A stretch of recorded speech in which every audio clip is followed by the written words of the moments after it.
Hello learners, welcome to your English class. आज जो tense हम पढ़ेंगे वो है पास्ट परफेक्ट कंटिन्यूअस टेंस। ठीक है, जैसे प्रेजेंट कंटिन्यूअस और प्रेजेंट परफेक्ट कंटिन्यूअस हमने पढ़ा था, तब बताया था कि दोनों में कुछ ज़्यादा डिफरेंस नहीं है, सिर्फ सिंस और फॉर का डिफरेंस है, से का डिफरेंस है। वही सेम अगर आपको पास्ट कंटिन्यूअस टेंस समझ में आ गया है तो पास्ट परफेक्ट कंटिन्यूअस टेंस भी इजीली समझ में आ जाएगा, क्योंकि दोनों में वही माइनर डिफरेंस है, सिंस और फॉर का।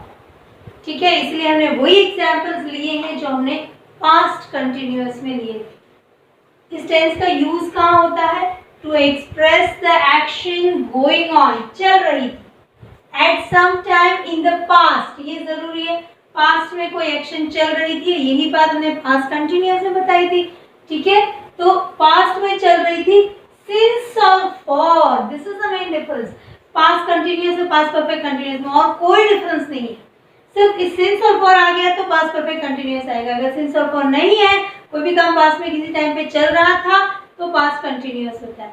पर क्योंकि यहाँ पे सिंस और फॉर दिया हुआ है, सम पास्ट टाइम और some time period, past time period. ठीक है, देखिए एग्जांपल से, he had been writing a book for 1 hour when it rained। हम वहां पे जब हमने पास्ट कंटिन्यूअस किया था, हमने क्या किया था कि he was writing a book when it rained, लेकिन क्योंकि यहाँ पे ये आ गया है for 1 hour, इसलिए had been writing past perfect continuous। ठीक है, ये एक्शन ये पास्ट टाइम बताने के लिए है, सिंपल पास्ट टेंस में। I had been watching TV, had been watching, मैं टीवी देख रहा था, past continuous, past perfect continuous क्यों आया?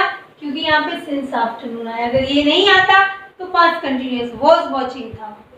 I have been watching TV since afternoon when father entered, ये फिर से पास्ट टाइम बताने के लिए सिंपल पास्ट टेंस दिया है। रोहिणी had been talking, बातें कर रही थी with her friends, ये was talking भी आ सकता था अगर ये नहीं होता, since so long है इसलिए had been talking आया। ठीक है, when the teacher saw, जब टीचर ने देखा, ये फिर से पास्ट टाइम बताने के लिए। I had been doing my homework for last 15 minutes, had been doing my homework for last 15 minutes when the bell rang, ये पास्ट टाइम बताने के लिए।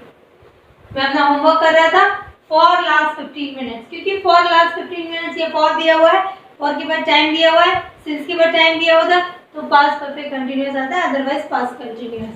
Same here, he had been studying medicine in US, वो medicine पढ़ रहा था, डॉक्टरी पढ़ रहा था in US for 2 years when I met him, जब मैं उसे मिला। ये व्हेन क्लॉज पास्ट टाइम दिखाने के लिए नहीं, इसमें भी व्हेन क्लॉज होगा पास्ट टाइम बताने के लिए, तो ये तो हिंट है। व्हेन क्लॉज होगा to show past time, to show past time. अगर ये व्हेन क्लॉज नहीं होता, ठीक है, तो ये past perfect continuous, present perfect continuous बन जाता। जैसे ये है he has been studying medicine in US for 2 years, वो 2 सालों से मेडिसिन पढ़ रहा है, लेकिन क्योंकि यहाँ पे when I met him, ये सब पास्ट टाइम बताने के लिए जो क्लॉसेस दिए हुए हैं, when father entered, जब फादर एंटर हुए, नहीं तो यही था I am watching TV since afternoon, मैं दोपहर से टीवी देख रहा हूँ, पर क्योंकि पास्ट दिया हुआ है इसलिए ये past perfect continuous. Follow the difference? Yes, तो इसमें मेन तो है सिंस और फॉर, फिर पास्ट टाइम होगा या पास्ट टाइम पीरियड होगा, और एक व्हेन क्लॉज होगा पास्ट टाइम दिखाने के लिए, जो आपके पास्ट कंटिन्यूअस में भी होता था। सिर्फ व्हाइल क्लॉज जो है वो इसमें नहीं होगा, 2 एक्शन जो एक साथ चलती है उसमें पास्ट परफेक्ट कंटिन्यूअस का यूज नहीं होगा। ओके, देन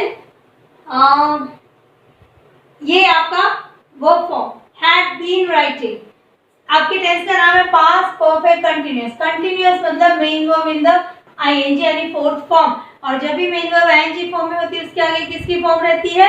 बी की फॉर्म। ठीक है, तो इसके आगे बी की कोई ना कोई फॉर्म होगी, या तो फर्स्ट, सेकंड, थर्ड और fourth.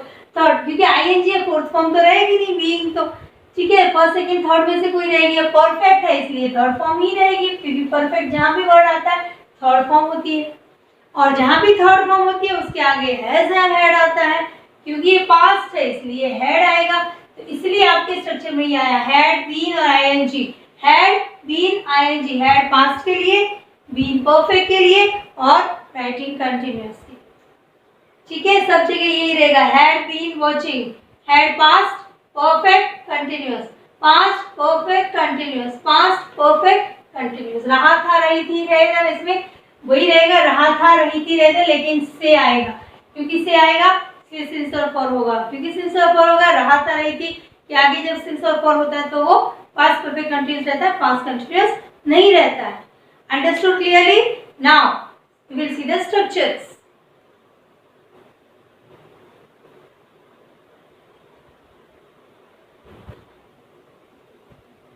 Yes, so here are our structures. A structure is declarative affirmative, B structure is declarative negative, C structure is interrogative affirmative. In interrogative affirmative, we will be reading two structures, one of yes no type and the other of WH word question. Okay, so declarative affirmative, we are having a sentence as she had been stitching. This is showing your past perfect continuous. She had been stitching clothes for many years. ये है इसलिए ये past perfect continuous sentence है, otherwise past continuous होता before opening the boutique. This is showing the past time. ठीक है, यानी boutique खोलने से पहले वो बहुत सालों से कपड़े सी रही थी। ठीक है, we have been talking for an hour when mother arrived, जब माँ वहां पहुंची। This is showing past time and this is showing past perfect continuous. माँ वहां पहुंची, हम 1 घंटे से बातें कर रहे थे। ठीक है, फॉर 1 आवर है इसलिए past perfect continuous. They had been building the dam for many years when the project failed. Had been building. This is showing past perfect continuous. Had past के लिए, been perfect के लिए, perfect means third form होती है और continuous means fourth form. ठीक है, तो had been building the dam for many years. ये है इसलिए past perfect continuous. When the project failed, this is showing past time. Then I had been cleaning the study room since afternoon. Had been cleaning past perfect continuous. मैं study room साफ कर रही थी, दोपहर से साफ कर रही थी जब मेरी दोस्त ने मुझे फोन किया, कॉल्ड मी, या मुझे बुलाया। ठीक है, ओके। डिक्लेरेटिव नेगेटिव और इन्हीं को ट्रांसफॉर्म करेंगे। 1 I will do, rest 3 you should do for the homework. First, she had been stitching clothes for many years before opening the boutique. She had not been. This is showing past perfect continuous in negative. Had के बाद में not, जैसे structure में बोला हुआ subject, ये subject हो गया। हैड नॉट, यस, यहाँ पे आपके नॉट लग जाएगा और फिर बीन आएगा तो वो नेगेटिव बनेगा। She had not been stitching main verb in ING forms instead for many years and then the when clause या पास्ट टाइम बताने के लिए जो क्लॉज आएगा। देन इंट्रोगेटिव, इसी को इंट्रोगेटिव बनाना। शी हैड बीन स्टिचिंग, पहले हम बनाएंगे यस नो टाइप, इसमें हैड पहले आ जाएगा, हेल्पिंग वर्ब पहले आ जाता है, फिर सब्जेक्ट आता है, फिर बाकी का जो हेल्पिंग वर्ब है सेकंड वाला हेल्पिंग वर्ब जिसका सबऑर्डिनेट हेल्पिंग वर्ब कहते हैं, और फिर main verb in ING form instance of verb. तो इसका बनेगा आपके शी हैड बीन स्टिचिंग का had she been stitching clothes for many years before opening the boutique. तो ये आपका आएगा had been stitching, this is showing past continuous. ठीक है, फॉर मेनी इयर्स और before opening, this is showing the past time and a question mark. WH word question क्या बनेंगे? इसमें से 2 बनेंगे। She had been stitching clothes for many years, तो वो क्या कर रही थी, ये बना। What had she been doing, what had पहले आ जाएगा, फिर सब्जेक्ट आएगा, यही स्ट्रक्चर रहता है। हैड फिर सब्जेक्ट फिर बीन, और वही WH वर्ड में भी रहेगा, हैड सब्जेक्ट बीन, उसके आगे WH वर्ड लग जाए। ठीक है, helping verb subject main verb. अब बीन मेन वर्ब नहीं है लेकिन secondary main verb helping verb है, तो वो भी सब्जेक्ट के बाद में आएगा। पहले मेन जो आपका हेल्पिंग वर्ब है वो आएगा, यानी हैड पहले आ जाएगा, फिर हु में, क्योंकि सब्जेक्ट बीच में नहीं होता है इसलिए डायरेक्टली हैड बीन स्टिचिंग। कौन कपड़े सी रही थी, कौन बहुत सालों से कपड़े सी रही थी बुटीक खोलने से पहले, तो उसका आंसर शी है, इससे शी इसमें नहीं आई, सब्जेक्ट के लिए पूछा हुआ है इसलिए had been stitching. What had she been doing for many years, वो इतने सालों से, वो बहुत सालों से क्या कर रही थी बुटीक खोलने से पहले। ठीक है, now here I am not giving you translations because they are just similar to the past continuous. तो आप अगर इनको ट्रांसफॉर्म कर देंगे और इनकी ट्रांसलेशन कर लेंगे तो भी आपको ये टेंस बहुत अच्छे से क्लियर हो जाएगा।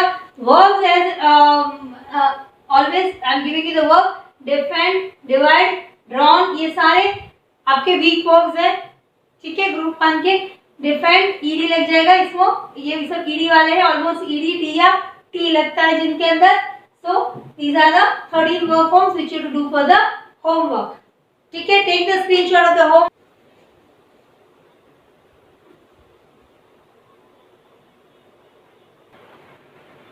These are the questions which were given to you for the past perfect tenses. First transformation question was that. First was our family had gone to Goa before the summer started. Had gone past perfect tense before the summer started, यानी दो actions हुई हैं हमारे जाने की, summer start होने की और हमारे जाने की. ये पहले हुआ है इसलिए पास्ट परफेक्ट में आएगा, वो सिंपल पास्ट में आएगा. अब इसको ट्रांसफॉर्म करना है नेगेटिव में. इजी है, हैड के बाद नॉट लगा दो. Had not gone. क्वेश्चन बनाना है, yes no type question. Had पहले आएगा और सब्जेक्ट फिर गॉन आ जाएगा.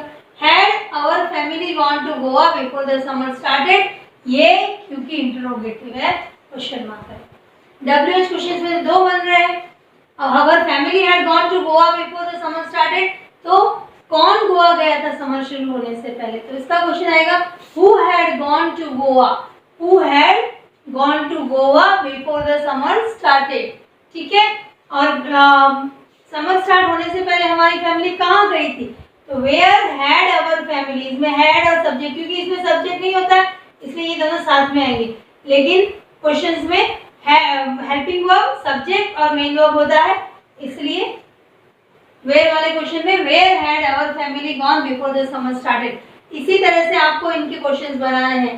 ए स्ट्रक्चर दिया हुआ है, बी स्ट्रक्चर का, सी के दोनों स्ट्रक्चर के ट्रांसफॉर्म करते हैं. ठीक है, नाउ ट्रांसलेशन. ट्रांसलेशन में Gunjan had never eaten pizza before last night. Gunjan ने पिछली रात से पहले कभी पिज्जा नहीं खाया था. ये नेगेटिव है पर ये नेवर वाला बनेगा, नॉट वाला नहीं. Okay, had never eaten past perfect tense. You had taken the degree before starting to teach.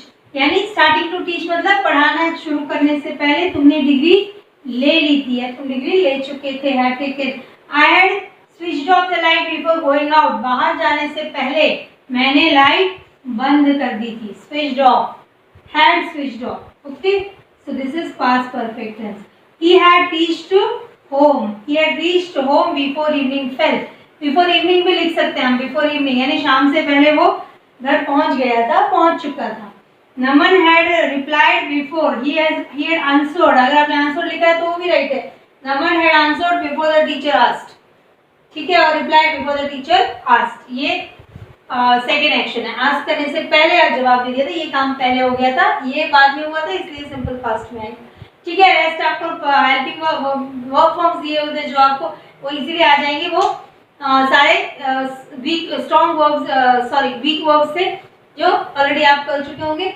This is the guidance which is provided, और इसकी हेल्प से आप ये होमवर्क आप क्रॉस चेक कर सकते हैं. और ये ट्रांसलेशन आपको करके दिए हुए हैं. Take the screenshot so that you can match your answers and see you in the next class.